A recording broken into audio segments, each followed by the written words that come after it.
Good morning. I'm John Kramer, president of the Hudson River Foundation. It's my great privilege to welcome all of you to the first Edward A. Ames Seminar of 2023. For over 30 years, the Hudson River Foundation has held periodic seminars that have linked emerging science and scientists to a broad community of managers, policymakers, students, researchers, and interested citizens, all decision makers in their own ways, and all with an interest in the Hudson River Estuary. This has been a wonderful forum for the exchange of facts, theories, and open discussion. Over the course of almost 250 seminars, we've assembled in person and now online, not just to learn about important scientific discoveries, but to understand how we can make choices that lead to a more sustainable ecosystem and improved lives for all who share in it. Our seminar series was named for Edward A. Ames in 2015. Ned was our longest serving chair of the Foundation's board of directors. He's an individual of impeccable judgment and deep commitment to the river. His wisdom and focus on the value of science and facts are and always will be a lasting touchstone for the Foundation and all of our work. I hope Ned's listening today, not just for the terrific research we'll hear about shortly, but to know how grateful we are for all his contributions to the Hudson River Foundation and the Hudson River community. I'm pleased now to turn the stage over to Jim Lodge, senior scientist at the Foundation, who will introduce today's speaker. Jim? Thank you, John, and good morning, everyone. I'm Jim Lodge, Hudson River Foundation, and I just wanted to start by thanking everyone again for joining us this morning. But before I introduce our speaker today, I just want to go over a few housekeeping items. We expect the presentation to run about 45 minutes, maybe to an hour, and then we'll open up the presentation, the discussion, to questions from the audience. And to facilitate this, we're asking you to please type questions into the Q&A tab of the Zoom window. So there, you'll notice there's two. There's a Q&A and the chat. And so the chat's open as well. And you know, I think that's a good place to put comments and have a discussion with you know, the audience as Dave talks. But if you have specific questions for Dave, again, please put them in the Q&A tab, and Em and I will gather those questions up and pose them to Dave after he completes his talk, which again we expect to be in about 45 minutes. So I'm pleased to introduce today's seminar speaker, Dr. Dave Ralston. Dave has undergraduate and graduate degrees in civil and environmental engineering. His undergrad was Rice University, a master's from Stanford, and his PhD from UC Berkeley. Dave is currently a associate scientist at Woods Hole. And I've had the pleasure personally of knowing Dave since he was a postdoc at Woods Hole. And I just wanted to say personally that I feel very lucky for the river, for all of us, that Dave decided to leave sunny California and come to the East Coast and spend some of his time thinking about you know, the Hudson and New York Harbor. In particular, Dave's research on estuarine dynamics and sediment transport has provided really important new insights and understanding for the Hudson. His work, along with his colleagues, Rocky Geyer and others, on where sediments are stored in the estuary and how storms and other events can remobilize those sediments, has provided really important new understandings that impact contaminant transport and fate calculations in the estuary, and had implications in particular for, you know, major Superfund projects like the PCBs in the Hudson and Passaic, Dax in the Passaic, and other projects. So really looking forward to today's talk and learning more about Dave's insights on the potential changes to the estuary from the construction of a tidal barrier like the one he modeled at the Verrazano, and hoping to hear more about his, you know, what his insights about some potential impacts to, you know, some of the smaller barriers and structures currently being considered in the Corps' recommended plan under the HAT study. So please join me in welcoming Dr. Dave Ralston. And Dave, take it away. Thanks, Jim. Let me go ahead and share my screen here.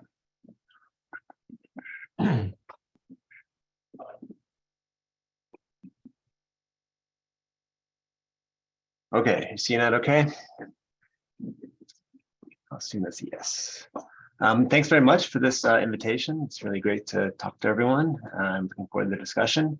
So I wanted to discuss the results from a study which was funded by Hudson River Foundation to think about how storm surge barriers affect the dynamics of the Hudson and implications for sediment transport in the system. What I'm showing here is an image that comes from an Army Corps study from a few years ago, their interim engineering analysis, which shows a conceptual model for a barrier at Verrazano Narrows.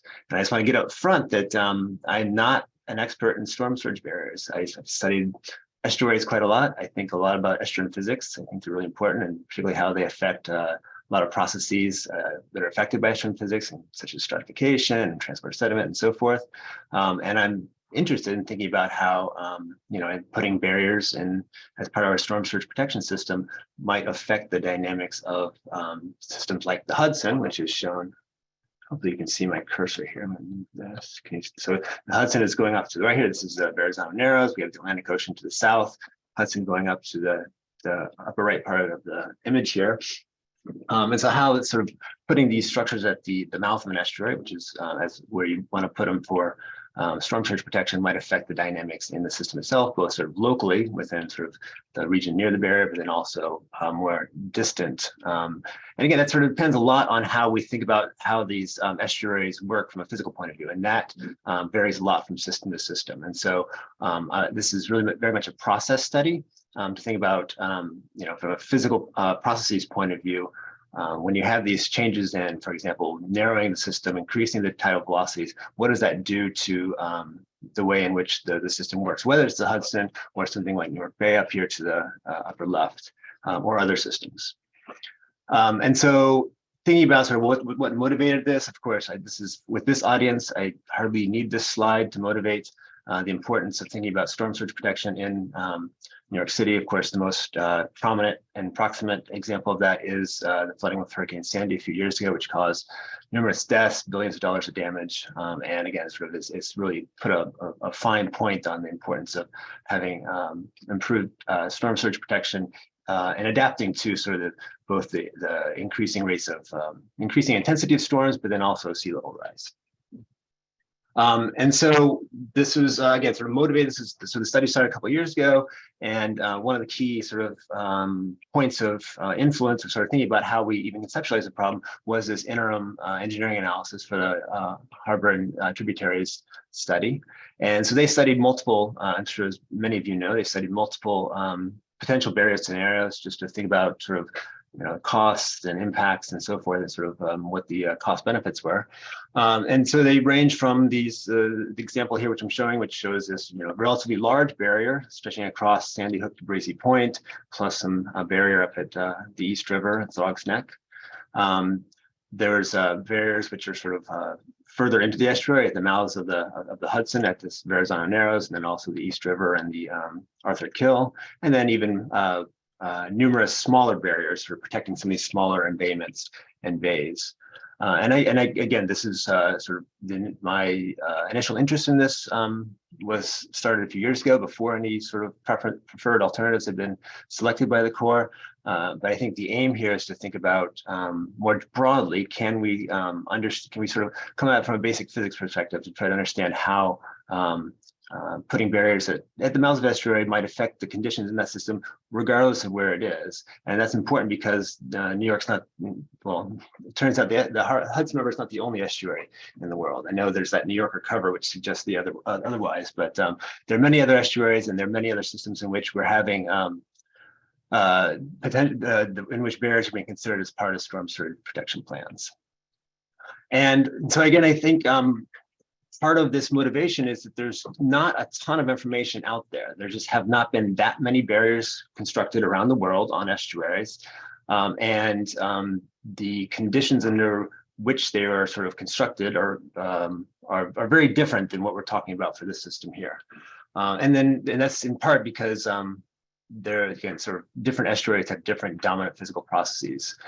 We can think about, so again, there's roughly a few dozen sort of estuaries or sort of barriers which have been constructed around the world, but that number is growing. Most of them are relatively small, less than a Most of them are less than a kilometer in length, and most have relatively small opening gates. Again, most of them are less than a couple hundred meters openings. And then think about those are, well, what sort of environmental system is being altered by having these barriers? We have sort of, we can think about some of the examples from around the world as in sort of these different types of physical systems, environmental systems, I should say. And so one example here are these sort of broad, shallow deltas. Like this is the Eastern Scheldt in Netherlands, which we'll come back to in a little bit. We have barriers which are far up tidal rivers, and so in the freshwater region than at the mouth of the estuary, where there's more of a salinity exchange to think about. This is an example from the Thames in London, or in England rather. There's relatively small embayments with not much freshwater input, relatively shallow. Again, so there's numerous of these located around the U.S. in particular. This is an example from Providence, and there's this example of a relatively large one, but on the Baltic in St. Petersburg.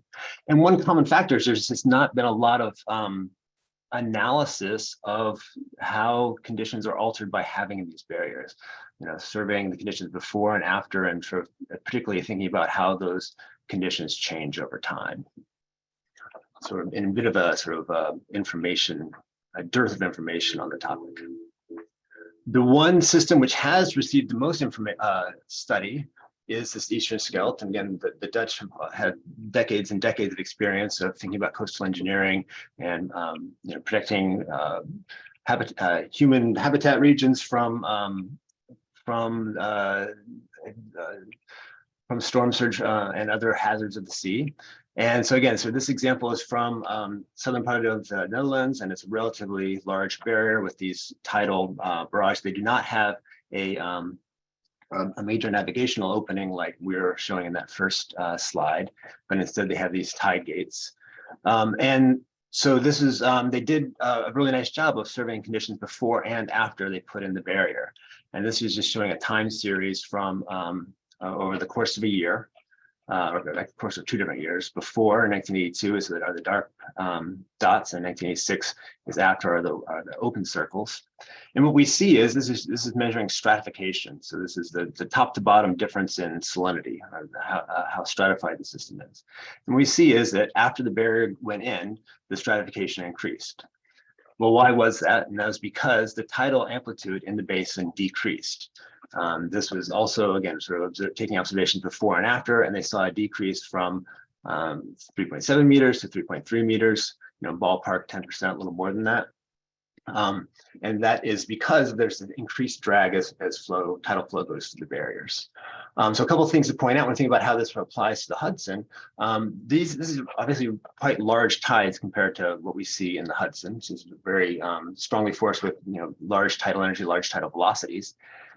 As a consequence, this is a very shallow system. And so the combination of being fairly shallow and having big tides means the system is overall pretty well mixed. So the units here are parts per thousand, roughly similar to parts per thousand of salinity. And so we're seeing relatively small salinity differences compared to what we're going to see in the Hudson later on. So already the system is pretty well mixed, but there's enough of a change in the tidal amplitude that they did see a signal in the change in stratification. Not only that, they saw a change in other processes and other sort of conditions in the estuary as a result of the change in the tidal amplitude. Because they had weaker tides, they saw a decrease in resuspension of suspended sediment. This led to an increase in water clarity. This change in water clarity changed the phytoplankton assemblage. There's more light, so the different phytoplankton grow. They also saw changes in the wetland vegetation because there's weaker tides, there's less inundation of marsh regions, and so they saw a change in vegetation. And they saw a change in a loss of tidal flats, and that's because there was, as we're going to come back to, there was a change in the sediment transport. There's less sediment coming in from the offshore region, which then led to a loss of erosion of and loss of tidal flats and bird habitat. So again, while this is modest amount of change in tides, they did see these changes in condition in the estuary accumulate over time. So that's, again, really the only system which has received even moderate study as far as which we can point to as a point of context for thinking about how the dynamics of a system, both sort of physical dynamics, but then also all these additional effects on the ecosystem and so forth, sediment transport, might change with the system. So before we dig into the results on what the model results on the Hudson, I want to think more broadly about, okay, what's distinctive about the Hudson, and what do we need to know about how estuaries work to think about how the system might change when we put a tide gate at the mouth of it. And so this is just a really simple conceptual diagram with the ocean off on the left, river off on the right, and we see these isohalines, these salinity contours, which show that there's a gradient from salty at the ocean, fresh at the right side here.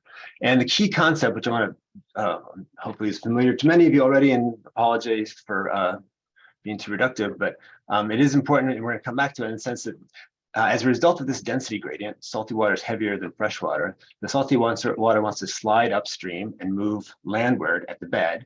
And the river, and then the river still needs to come out, and so it tends to leave at the surface. And this is called the estuarine circulation, or the exchange flow, or the residual circulation.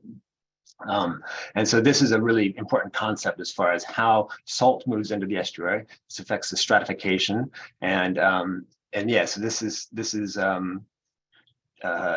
central to how the Hudson works among many of the estuaries. This estuarine circulation tends to get stronger as the salinity gradient gets stronger. So as river discharge goes up, it also is stronger when the tides are relatively weak. Tides tend to mix this up and shut down the stratification and the estuarine circulation. And that's what happens every week or so 2 weeks total for a spring neap cycle. And so every week you go from spring tides to neap tides and back to spring tides the following week. And so just having that change in tidal amplitude leads to a change in the estuarine circulation, and then also a change in where the salt is in the estuary, and then how much stratification there is in the system. And so this is sort of setting the stage where if we all adjust the amplitude of the tides, we might see changes in the salinity dynamics, which affect what stratification is and where the salt is. And so just as an example, we do see this in the Hudson. This is a study from several years ago, looking at using observations. And so we had these moorings at multiple locations along the estuary. This is where we measured salinity and velocity, among other things. But this is showing the time series where the red line in particular shows a spring neap cycle, spring tides to neap tides to spring tides to neap tides. The blue line shows river discharge, where earlier in the year, this is again sort of from spring 2004 through the summer. Early in the year, there's higher discharge, and then there's some events, and then later in the year, it's lower discharge. And what I want to point your attention to is that we have this is showing a time series, again, days on the x-axis, and then distance along the estuary on the y-axis. This is showing where the bottom, what the contours of bottom salinity are. And what this is showing is that during neap tides, when we have this relatively weak tidal mixing, the estuarine circulation spins up, salinity moves into the estuary, far upstream, almost 100 kilometers in this case, or 75 as far as these observations go. But then just a few days later, the spring tides pick up, shuts down that mixing. The river's more able to push the salt out, and we see this shift towards further downstream. And again, this cycle happens every 2 weeks. We also see this longer term trend where as we get into the summer, the ability of the river to push the salt out decreases because the river discharge decreases, and that salt moves further and further landward to beyond where we're measuring it. Similarly, we can use a different observational data set just to highlight how this change in tidal amplitude changes the stratification system. This is showing from some observations along the estuary, looking at the salinity. This is now a vertical profile. I'm looking at salinity contours during a neap tide when it's relatively stratified. And again, just to make this emphasize this difference between what we saw in the Eastern Scald, where we're looking at only a fraction of a PSU, or similar to a parts per thousand, top to bottom difference. Here we see more than 10 PSU top to bottom difference. We're just roughly a week later, we see that the tidal mixing is picked up, and we have more uniform, more vertically well mixed, but it's not well mixed because there still is a couple PSU top to bottom differences in stratification even during these spring tides. Okay, so the last bit of context I want to have is thinking about how do these, as far as how do estuaries work in general, and then how does the Hudson work in particular, before there's any sort of tide gate put in the near the mouth, is think about a really sort of conceptual model for sediment transport in estuaries. We're taking that same concept of the estuarine circulation, salty water moving upstream at the bed, the river needs to get out, so it goes out near the surface. We have stratification. Now we add sediment.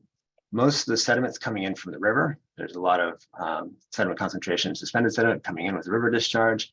Maybe there's also some sediment coming in with this estuarine circulation. Again, this is because of this density gradient. The mean currents near the bed are landward in the more seaward parts of the estuary.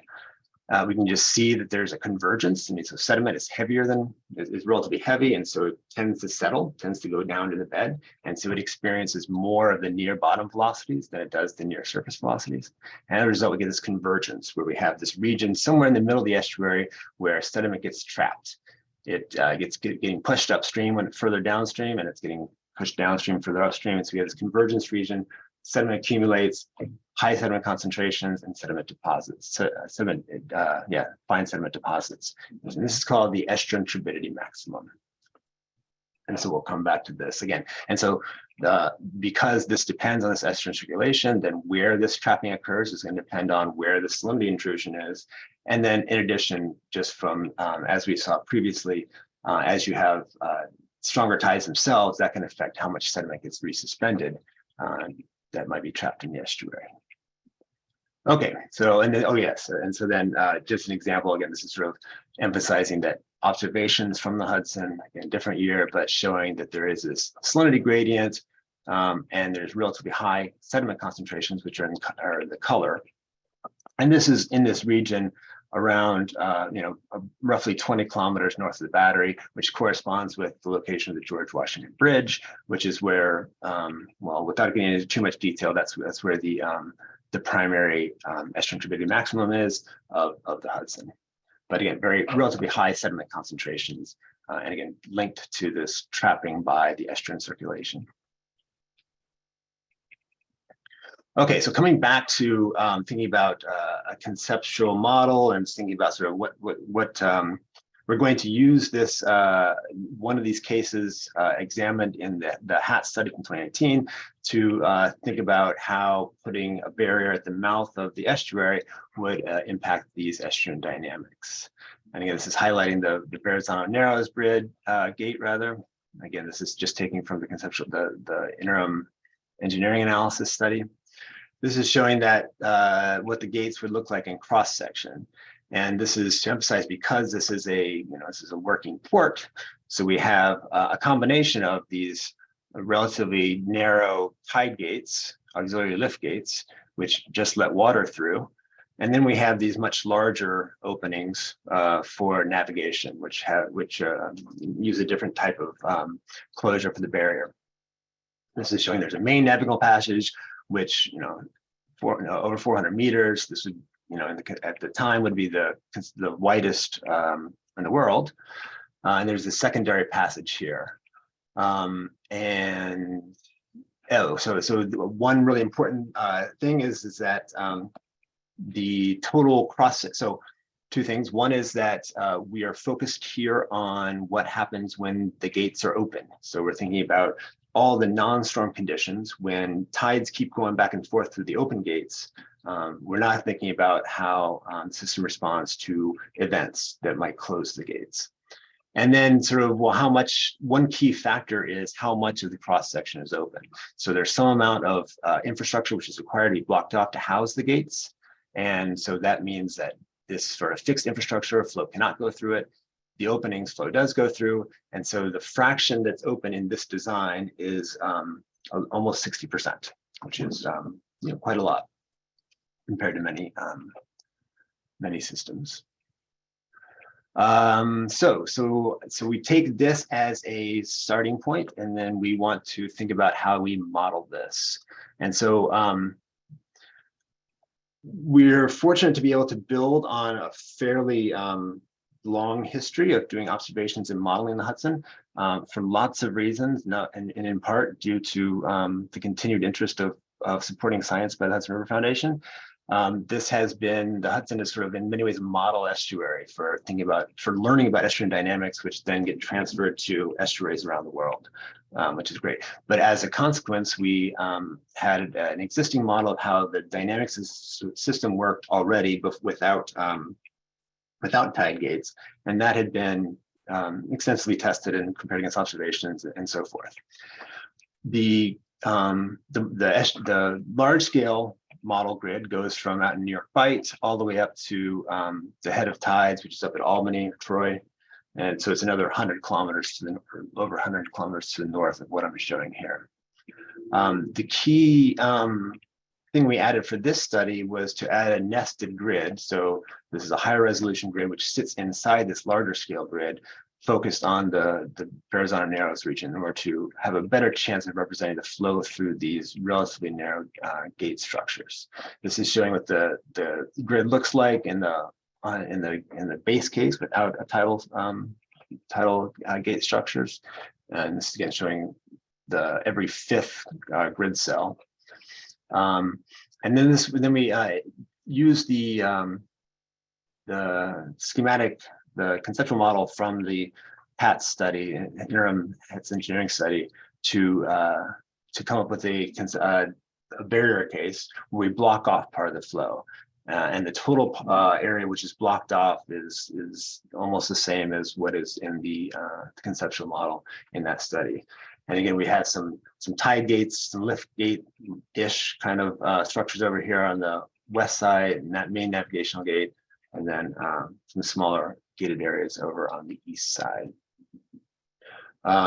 So we think about this in terms of a process study, and we know that river discharge is an important factor affecting the stratification and other dynamics in the system. And so we ran some idealized cases with a low discharge, 125 cubic meters per second, which is sort of representative of summer low flow conditions, a medium moderate discharge, and then a high discharge of 2,000 cubic meters per second, which would be sort of a spring freshet type flow event. Okay, so the best thing about doing models is you get to make movies. Movies are really fun to watch, much better than field data. So this is showing some model results for the base case. Again, sort of focused on this region near the Verrazano Narrows. There's three panels here. The left panel is the water surface elevation, and you'll see this trace here following the tidal amplitude or the tidal tidal stage through several days here. These are days on the x-axis. The center panel is the depth average velocity. So the reddish colors are flood, the bluish colors are ebb. And these sort of streamers here are just tracking streamlines just to help visualize the flow. And they're sort of calculated afterwards. And then this right panel is the surface salinity. So you'll see a lot of sort of structure associated just with fronts that are happening. So I'll go ahead and play this. So this is the base case again. And so it's relatively, in some ways, boring in the sense that we just have this relatively smooth tidal flow oscillating back and forth between flood and ebb. There's some water surface gradients. We see, for example, the sides turns towards ebb in that case before the center does, and that's just because they're shallower, and so they respond more quickly to the change in the tidal stage. But again, so there's this is the base case, and the important idea is then to compare this with what happens once we put the barriers in. And so this is the same time series, same period during the barriers. Again, water surface elevation, velocity, depth average velocity, and streamlines, and the surface salinity. And what we see is that with the barriers in place, you see a much stronger gradient in water surface elevation across this barrier region. It goes from high during ebb, for example. This is a flood. Here's an ebb. We see high water, lower water, so a very strong spatial gradient across the barriers. We also see these regions of these little eddies being shed downstream from the barrier piers. And this has to do with flow separation, where we get this region spinning of low water elevation, which then gets advected downstream. We see that being reflected in the the movie here of the velocity streamlines, we see these recirculation zones. Again, this is flow separation, and then this region where it just recirculates down into the behind the barrier region. And then we also see there's a lot of structure associated with these eddies, which is showing up in the salinity, which we might think is then affecting the mixing of salt. Okay, so very different structure to the flow field. We can then start to make comparisons. And so what I'm showing here is looking at the tidal velocities, taking from a region, near the barrier. And this is showing for the different discharge cases, but that doesn't really matter. The key result here is that for flood tide or for ebb tide, we see roughly a doubling in the depth average velocity. And this is really not, this is not rocket science. I mean, the cross-sectional area decreased by a similar fraction. And so you're trying to force more water through a smaller region. It means the velocities have to increase. And so again, we see these depth average velocities getting above 2 meters per second. The surface velocities are even a little more than that, just because of the vertical shear and the velocity. The key, one sort of key result here is that because there is this increased velocity, and also these this flow separation and eddy shedding at the barrier, we see a decrease in tidal amplitude at the barrier itself. And so the base case shows the blue line rather shows for the base case where the tidal amplitude is a function of distance along the estuary from outside the harbor down all the way up to about 40 kilometers in the Hudson River. And so again, 0 here is the battery, just by convention. And what we see is at the barrier itself, you see this rapid or sort of sharp decrease in tidal amplitude. Again, ballpark 6–8%, something like that, near the barrier itself, and then that decreases to a few percent further into the estuary. This is for water surface elevation. We can look at the same thing for tidal velocity again, and the result is similar in the sense that we see these in the red cases for the flood is the solid line, the dashed line is during the ebb. In either case, we see these elevated velocities locally near the barrier, and that's because the flow has to accelerate through the barrier. But then once you get inside the estuary, we see that the tidal velocities decrease between, for example, these two solid lines during flood. The tidal velocities are less with the barrier than they are within the base case, and that's because the tidal amplitude is decreased. And the same is true for flood. So again, in this case, the changes in tidal velocity in the estuary are ballpark 5 to 10%. So what's causing that decrease in tidal amplitude? When you think about, if you guys, this is blocking this or not for you guys. Okay, so we can think about drag. Drag is what's sucking momentum out of the flow, out of the tidal flow. And the typical way to think about that is in terms of a drag coefficient times velocity squared over the water depth. And that total drag depends on both the bottom friction and what's called form drag. And so the bottom friction is very much typically the dominant loss of energy in a tidal flow in an estuary. And that's just basically the bottom pushing back against the water. The velocity has to go to 0 at the bed, which means there's this force against the flow, the tidal flow at the bed. And this is a bottom friction or bottom stress. What's somewhat new here is we also have what's called form drag. And that is because of this acceleration. In this case, the schematic is showing for a headland, for a natural headland from a study from Puget Sound. Flow past the headland creates this flow separation, which we saw in the video, where we have this region of recirculating flow back behind the headland.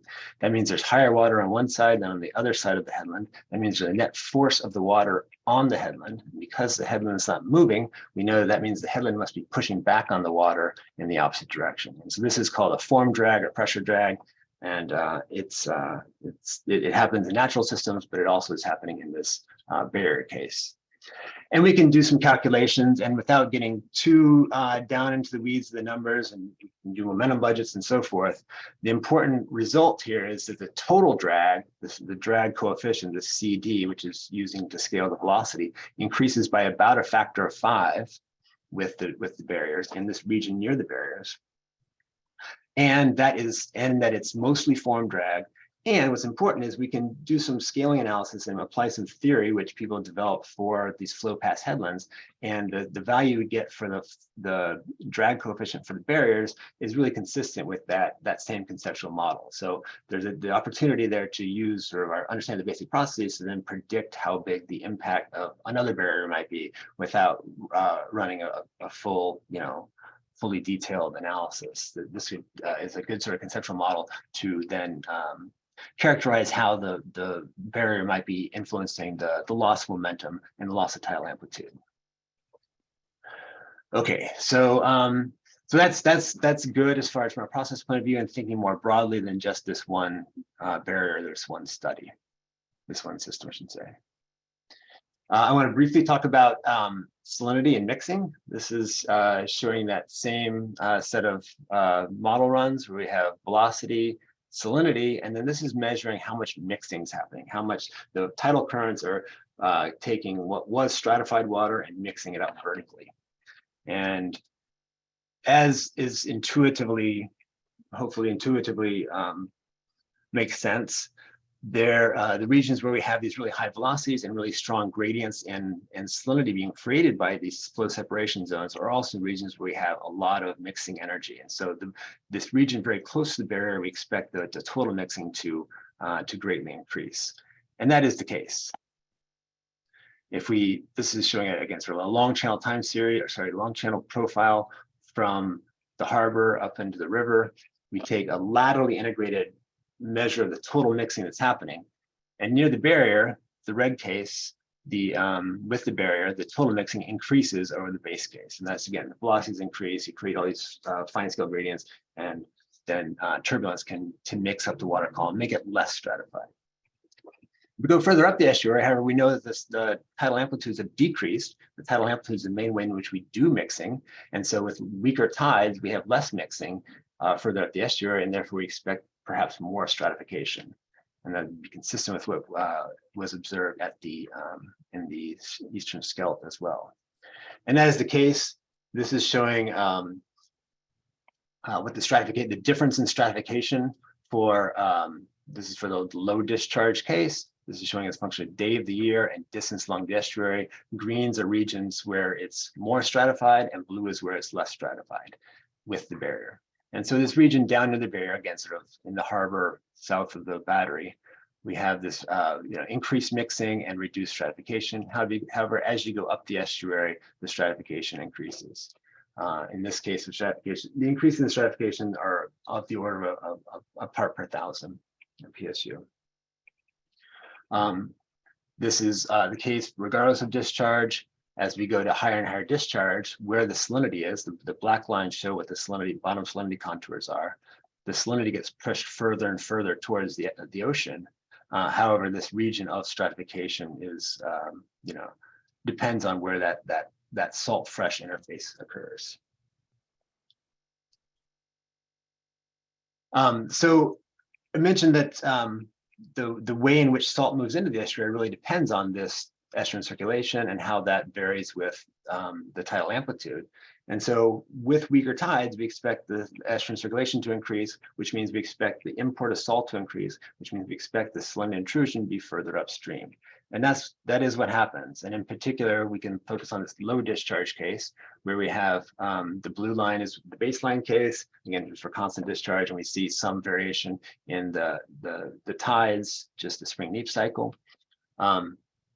And then the red line is the barrier case, and we see it's shifted, roughly 5 kilometers further landward for this low discharge case. We also see a shift for the moderate discharge case, more of a responsiveness to the spring neap cycle and the forcing. And then the high discharge case, the differences are pretty marginal. And again, so this is consistent with our understanding of estuarine physics. It's not a huge shift. However, there definitely are considerations in thinking about sort of, well, what are the impacts on potential drinking water supplies, for example, and this low discharge case is getting up to the region where Poughkeepsie has a drinking water intake, and they already are concerned about, having periods of low river discharge during the summer when the salt moves far upstream and potentially becomes of concern as far as affecting their drinking water intakes. And New York City has an emergency intake at Chelsea, where again they expect it to be somewhat salty, but then this again is potentially an influence on changing how salty that is. As a point of context, it's not unprecedented that we're changing where the salt intrusion is. We've been changing where the salt intrusion is for more than 100 years as we modify the estuary. In particular, dredging has greatly increased where the salinity intrusion is in the system as a whole, and again, dredging over the last more than 100 years. But just as a point of context, the recent harbor deepening, we did some analysis on that and sort of, came to a similar sort of conclusion as far as, ballpark 5-kilometer shift during low discharge associated with the recent harbor deepening. And so it's a shift, but it's not it's in some ways comparable to the ways we've recently been affecting the system overall. Okay, so half an hour or so. Let's go ahead and shift to sediment transport and thinking about how these changes in the tides and then changes in the estuarine circulation affect sediment transport, again, both locally near the barrier, but then also further into the estuary. And hopefully I'm hitting that theme over and over again, where we have, in many cases, a distinctly opposite response between what's happening locally within, let's say, a tidal excursion or roughly 10 kilometers of the barrier, and then more distally further into the system. So this is showing the same model running at the same time, same forcing conditions and all that, but this is just showing what the bottom sediment looks like as a fraction of percent fine.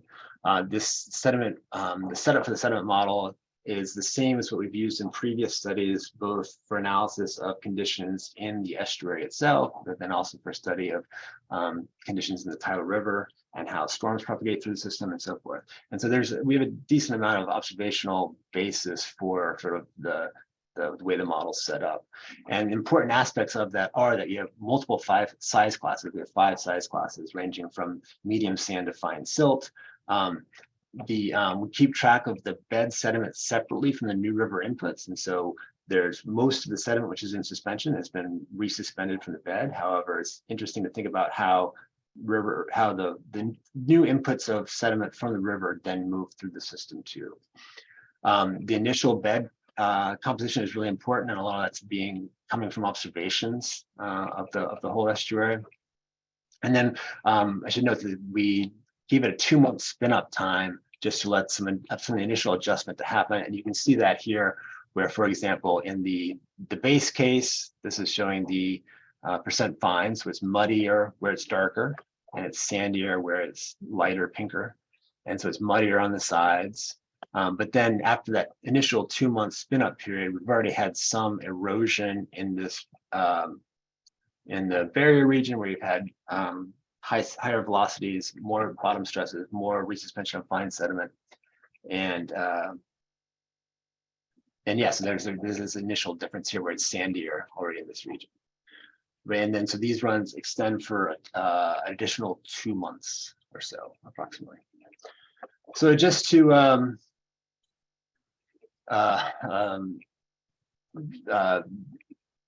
take the same sort of approach as we did for the previous analysis with the sediment. I was looking at a movie. I want to emphasize a couple things here. This is, again, sort of showing velocity, where the greens are landward, the blues are seaward. I'm not sure why I changed that.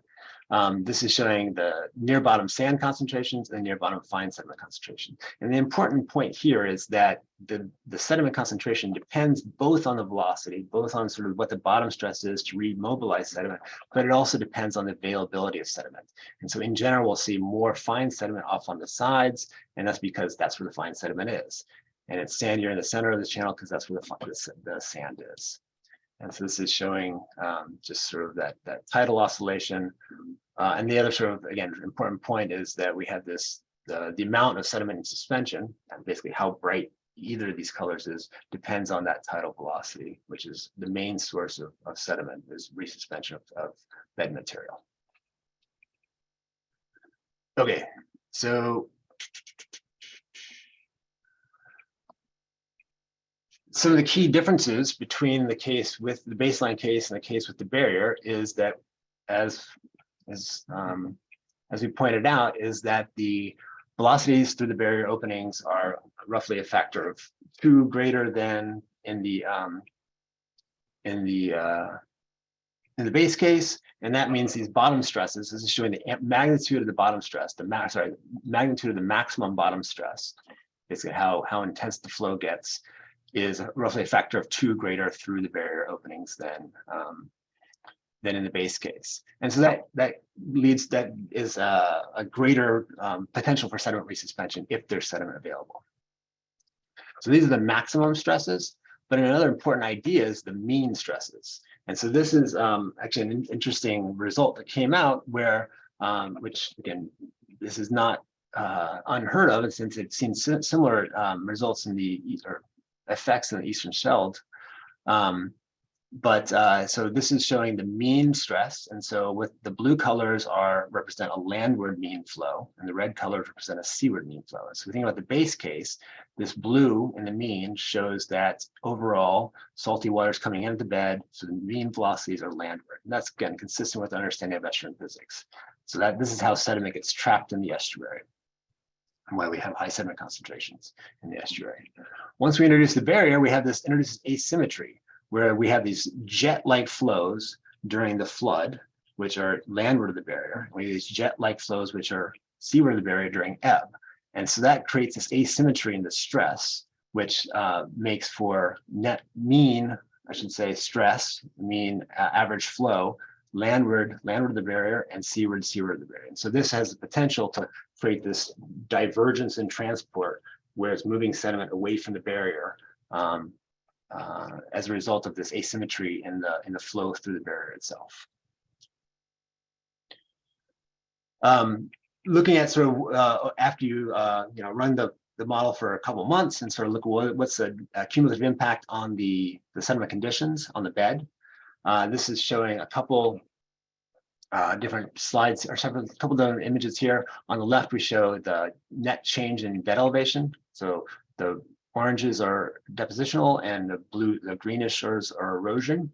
And then on the right panel, which looks a lot like the left panel, but they are different, I promise. This is the change in the fraction that's fine. And so the browner areas are where more fine sediment's accumulated with the barrier, and the greener areas where it's coarsened with the barrier. And this is, again, sort of relating back to that, the increase in bottom stress, where regions where you have high stress in the center of the channel and moving into the estuary, we have erosion, we have loss of fine sediment, and then these regions which are off on the sides and in the lees of these sort of recirculation zones, we have accumulation of fine sediment. Again, this is there's analogies made with the observations over the last 40 years in the Eastern Scheldt, and one of the interesting results there from a recent study was that in the region near the barrier, they expect some scour, of course, but that the scour in that region, again, accumulated over 40 years, has reached tens of meters, many tens of meters of erosion, and it's growing beyond what sort of their expectations were from their initial modeling. So it's continuing to deepen. And of course, there's certainly implications as far as thinking about remobilization of fine sediment and any contaminants associated with that. So that's the sediment near the barrier. So again, keeping this theme going of, well, how does that affect conditions in the estuary itself? In some ways, it's quite different in the sense we saw a lot of erosion near the barrier. We're going to see accumulation of sediment in the estuary itself. And so just from a point of context, this is looking at, on the left panel here, we're showing the mean near bottom sediment concentrations during spring tides. And overall, we see the relatively high concentrations in the estuary itself, particularly in this region, sort of mid-estuary, which is near the ETM, lower concentrations further in this region in the harbor, where it's just muddier. Sorry, it's sandier. There's less mud available. And so we have trapping of fine sediment in the estuary itself, sorry. On the right panel, we're seeing the change in the, and the other important thing here is we're talking, hundreds of milligrams per liter, relatively muddy, as everyone knows. The right panel here, we're showing the difference in that average sediment concentration during spring tides between the barrier case and the base case. And so this is showing that in most of the estuary, we're having a reduction in sediment concentration. The changes are, ballpark 10%. And the reason for that is we have a reduction in tidal velocity. That means there's less energy to resuspend sediment. So there's less sediment in the water column. So the overall suspended sediment concentration decreases in ballpark 10%. This is for the total suspended sediment, which is predominantly bed material. We can also think about, well, how is it affecting just the inputs from the river during sort of this relatively short period, during this sort of 2-month period. And we see is that in contrast, we have this net increase in suspended sediment from the river itself. So while overall sediment concentrations have decreased because the tidal velocities have decreased, the trapping of sediment from the river has increased, and that's because we have this enhanced estuarine circulation, enhanced stratification, which is contributing to this net accumulation of sediment in particular in this ETM region, this mid-estuary ETM region. So that's again sort of consistent with what we might expect from sort of understanding of basic estuarine physics and sediment transport.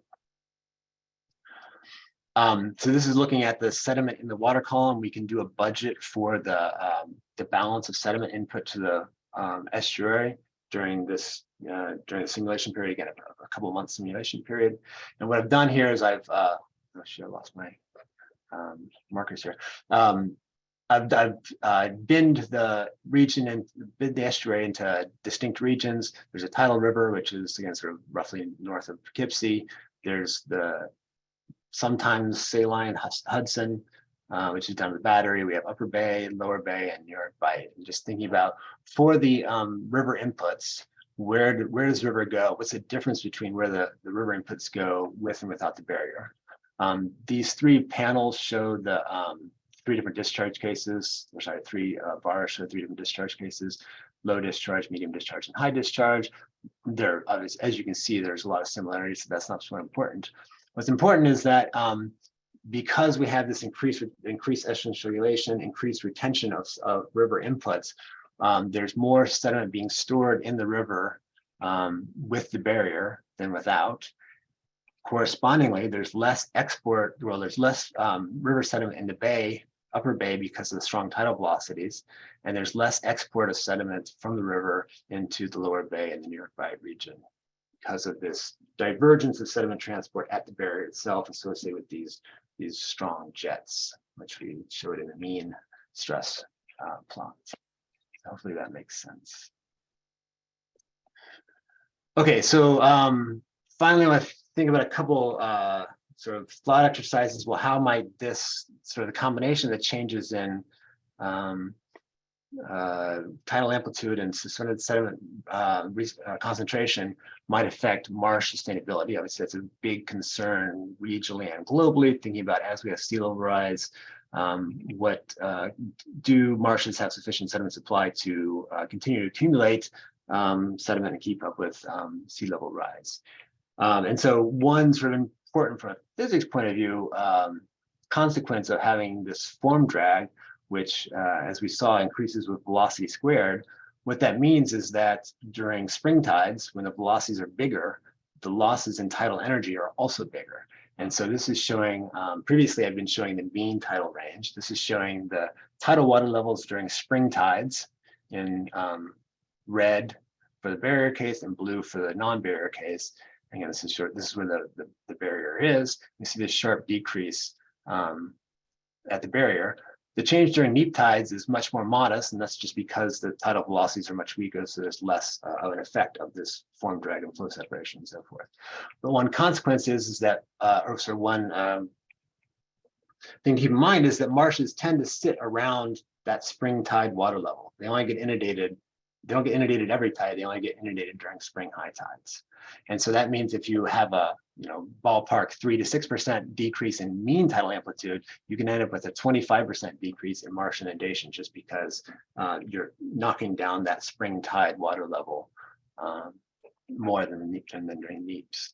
And so one might be concerned that, the decrease in marsh inundation frequency combined with a decrease in suspended sediment concentration could lead to a decrease in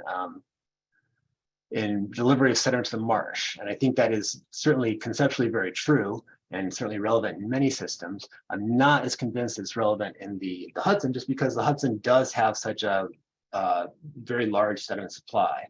And the concentrations, as we saw in the map previously, are hundreds of milligrams per liter already. And so a marginal change of 10% is not likely to cause great changes in the sediment accumulation rates for man-made marshes. And we do have some evidence of that. This is from some work by Brian Yellen and John Woodruff at UMass Amherst, where they've looked at sediment accumulation rates at multiple marshes along the tidal Hudson.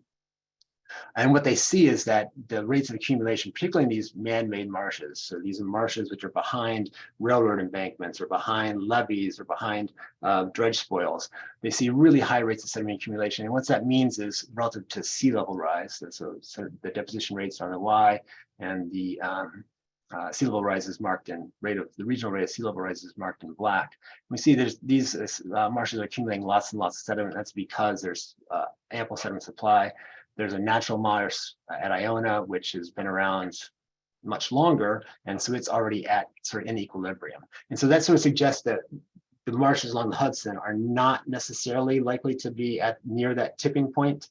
I think there's perhaps a different discussion about sort of how the change in sediment delivery to offshore. We saw that because with barriers, there would be a great increase in, no, they're not great, there'd be an increase in retention of sediment inside the estuary itself. I mean, there's less delivery to these coastal regions offshore, like Jamaica Bay, which is another sort of region which has potential. It has greater concerns as far as keeping up with sea level rise and sediment supply. And then more broadly, there's this conceptual issue of, well, how does this acceleration of flow, the asymmetry in the tidal velocities through the barrier itself affect sediment transport for any barrier, which again, I think has been observed at the eastern scale, and it certainly seems to be what's happening here. And then finally, I have to sort of scope out more broadly. I was doing a process study, pretty focused on things I care about, but there's a lot of other things that other people care about and are really important as well. And of course, we can think about sort of other impacts, whether it's ecological or dissolved oxygen at residence time. We think about longer timescales. I was sort of thinking about the month-ish, few month timescales. As you go to longer timescales, some impacts could accumulate. Particularly thinking about morphology, for example. It's important that while we were able to, we had a much better sort of resolution of the flow through these barrier openings than we have had previously. We had, roughly 20-meter horizontal resolution, which means for this main barrier, which is 400 and some meters, we, resolved that flow pretty well. But we're kind of at the hairy edge for some of these smaller openings. And, so looking at the literature, this is definitely still an area of active research, even at that very local scale, understanding how these flow separation dynamics interact with the bottom. And it's still a basic challenge to link those small scale local impacts to these larger scale consequences of effects on the estuary overall. It's important to keep in mind that I was really looking at the tidal dynamics with the sediment, with the barriers open. Of course, closures also. These barriers are designed to close at some interval, and there's certainly the potential that with sea level rise, that closure frequency would increase. And so then you're talking about different set of impacts. And then finally, I think that there's a lot to be learned. I think this sort of this type of study is really good at sort of identifying some of the processes, but the specific outcomes as far as fractional changes in tidal amplitude or changes in suspended sediment concentration really do depend on how much of the barrier is open to flow. And so that this is one case, which again I think is based in. Fortunately, we're able to use the work done by the Corps to come up with a somewhat realistic representation, but I think that has to be a factor front and center in thinking about how this applies to other systems.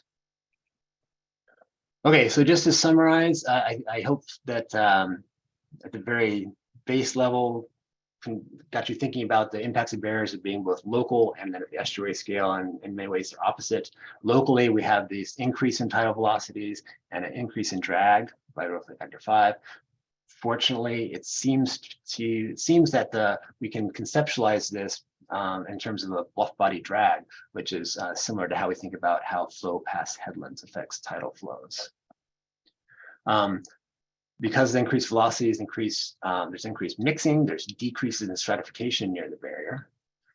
And then thinking about sediment transport, increased velocities increases the bottom stresses by a factor of 2, increases the erosion, coarsens the bed. But then there's this basic idea that the flow asymmetry through the barrier creates a barrier to transport, sediment transport. So there's less export of sediment from the river, and there's less import of sediment from the ocean. And then thinking about scaling out to the more remote impacts on the estuary as a whole, because of that increase in drag at the barrier, we have a decrease in tidal amplitude and a decrease of velocities. These are not huge changes, sort of ballpark 3, 5, 10%, depending on where you're looking and what phase the spring neap cycle you're looking at. And again, the increases during spring tides. We can think about, so with the decrease in tidal velocity, there's a decrease in mixing and an increase in stratification and an increase in the salinity intrusion. And then the decrease in tidal velocities decreases suspended sediment concentrations, and then leads to this increased retention of sediment from the tidal river in the estuary itself. There's a couple of papers, which one is already out, and there's one which is coming out soon, and I'll be happy to share any more details with anyone. I'd also be happy to take any questions. I appreciate your time and interest. That's my time. Thank you, Dave. That was amazing. You're always able to take these really complicated problems and research questions and make me understand them for at least a few minutes. So I always appreciate the listening to you and hearing your thoughts.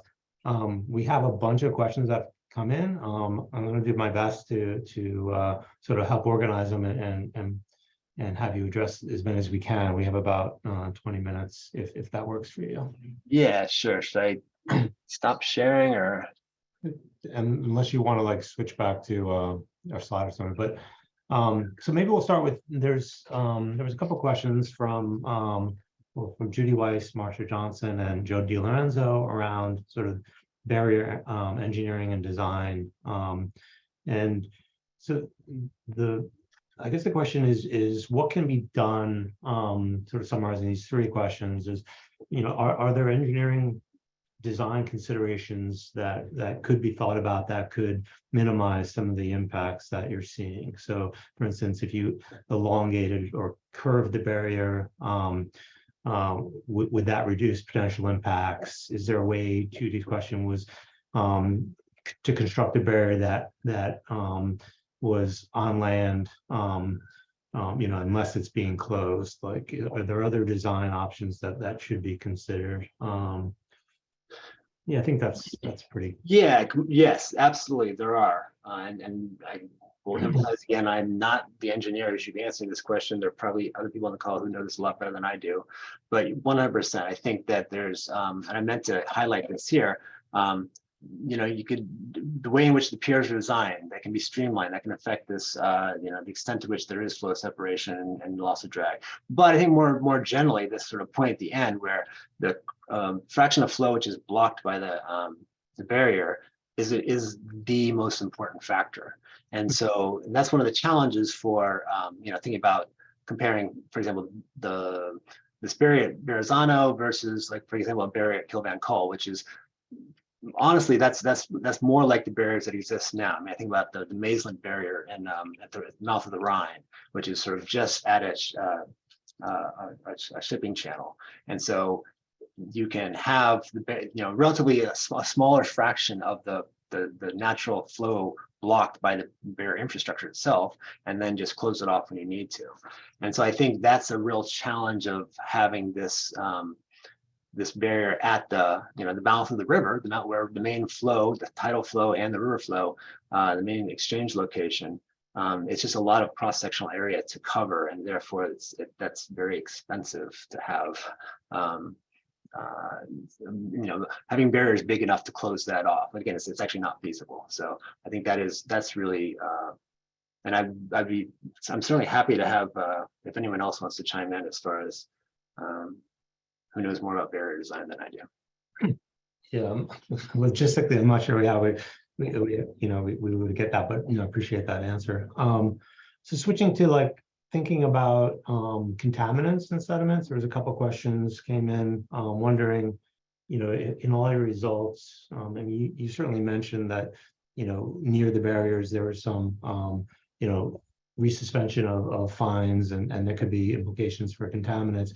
But maybe, are you seeing that elsewhere in the estuary, that, are there things that we should be thinking about from a contaminant perspective beyond just those very local impacts, I guess? Yeah, I mean, I think that was one thing that was a little surprising to me, is the spatial extent over which there was modifications to the net deposition erosion, or the change in the suspended sediment, bed sediment composition. I guess I sort of expected there to be increased velocities and increased resuspension, coarsening of the bed, resuspension of fine sediment very close to the barrier, like sort of, kilometer or two. And I think that's, like I was looking at some of the way in which the Eastern Sceld was designed. They put like some hard surface in very close to the barrier to try to cut down on scour and so forth. But I think this is showing that, at the scale of, 5, 6, 7 kilometers, all the way up through the up to the battery, and then offshore from the barrier as well, you're seeing these modifications to, as a result of the modifications in the tidal velocity, you're seeing modifications to the bed. And so I think there's really the potential for remobilization over a bigger area than I was expecting, just based on thinking about the scale. Thinking about the horizontal width of the barrier itself is pretty small, half a kilometer or something. The openings are half a kilometer. We're seeing these impacts, ballpark order of magnitude further downstream. Right.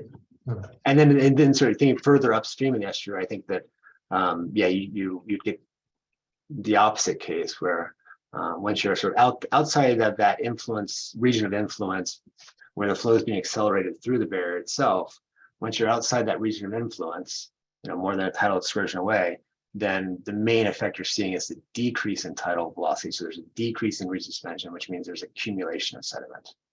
And so you expect there to be less. I guess you'd have the opposite result there. So. Right.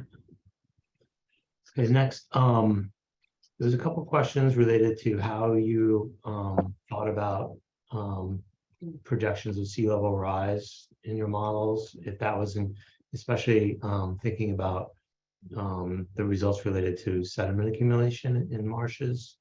Yeah, maybe that. Yeah, for sure. I mean, that's like, so that's definitely an important idea. Where is that here? I mean, so I think, so sea level rise is happening regionally. Sea level rise is something like 3 millimeters, 4 millimeters per year. And so the time scales over which that's sort of changing, for example, is the mean water surface elevation, or where with the dynamics of the estuary are much longer than what I was modeling. I was modeling months, not decades. And so that's definitely a question. I think that more broadly, is an really important idea, is that in estuaries overall, and in the Hudson specifically, and there's observational evidence of this, is that if you have enough sediment, then sediment coming into the river from the watershed, then the whole system will continue to sort of move up with sea level rise, whether it's marshes or the estuary itself. It'll accumulate sediment and stay in equilibrium depth, essentially. And I think what these observations from marshes along the estuary suggest is that there's, at least within the estuary itself, there's plenty of sediment for that to continue to happen over, at least at current rates of sea level rise. Right. And so that's I think it's just a distinctive a characteristic of the Hudson itself is that it's muddy. Right. And because it's muddy, there's sufficient sediment for the whole system to keep moving up sea level rise. Of course, if you're at a fixed elevation, then that's a different problem as far as hard infrastructure and so forth. Great. So there's a couple of questions related to how you think about that extreme events. The combination from Klaus Jacob is you're essentially modeling sort of normal times without these storm events. And have you thought about, or can you talk a little bit about how the results might be different if you're thinking about like shortly after major storms, and just I guess tidal events, like storm surge events and rainfall events, and whether what would your expectations be for the impacts of the barriers then? Yeah, so I think that I haven't done much with that. Other people have, for sure. I think that a lot of the impacts depend on the duration of the closure. What's happening during the closure, so usually you're closing because of some coastal water level setup, the storm, but then sometimes that's also associated with river discharge, for example, a hurricane coming through or whatever. And so it depends on what the river discharge conditions are, and then again how long the system remains closed. I mean, I think a lot of the operational plans for this type of system are to close just around high tide, for example, and then open up at low tide. And so then you'd expect less of an impact than if you had to close for multiple days because of water, a slow moving system which sets up water level for a couple days. Yeah, so I think that, so I guess an important concept is that in estuaries in general, the tides, or again, as we sort of discussed, the main source of mixing, of transport and so forth. And so by closing off the barriers, you're shutting off the tides. And so it would be a very different system. And so but the question is sort of, it'd be a very different system for, is it hours or days? And then once you open up again, then you sort of revert back to the tidal conditions that you had before the event. So I think certainly as you think about sort of compound flooding issue, you're thinking about sort of both river discharge from the upstream end and then coastal sea level, then you would have all sorts of concerns about potentially those interacting and affecting the total water level and behind the estuary, behind the barriers, I should say. Thanks. So, and there's a couple of different questions here. I guess asking your what your observations might tell us about sort of impacts to wildlife. And I think you mentioned earlier in the Netherlands, I guess they found impacts to like plankton, community dynamics and things. I know you didn't specifically model that, but do you have sort of thoughts and what we should be thinking about in terms of how we might think about those potential impacts? Yeah, so I think that so the example in the Netherlands, they did see this change in the phytoplankton community just because there was enough of a change in the light regime that a new dominant phytoplankton came up. I don't think we're talking about the same sort of thing here. I did some back of the envelope estimates of sort of if with this 10% decrease in sediment concentration, for example, how has that changed light penetration? And again, the system's so muddy already that it really doesn't, I don't think it make a big difference. There are all sorts of other implications. I mean, I think, for example, the changes in the inundation rate at high tide, or during spring tides, I should say, for marshes.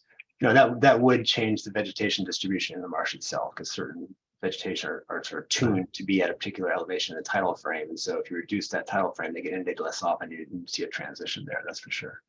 I think there's other people who know a lot more would probably have a lot to say about how those increases in velocities, which are quite a lot, but that's just mass transport by reducing the area, how that would affect migrating organisms, for example, small fish, which, certainly couldn't, well, I would think would not be able to swim against that perhaps, or, would be modified. Their behavior might be modified because of that, I should say.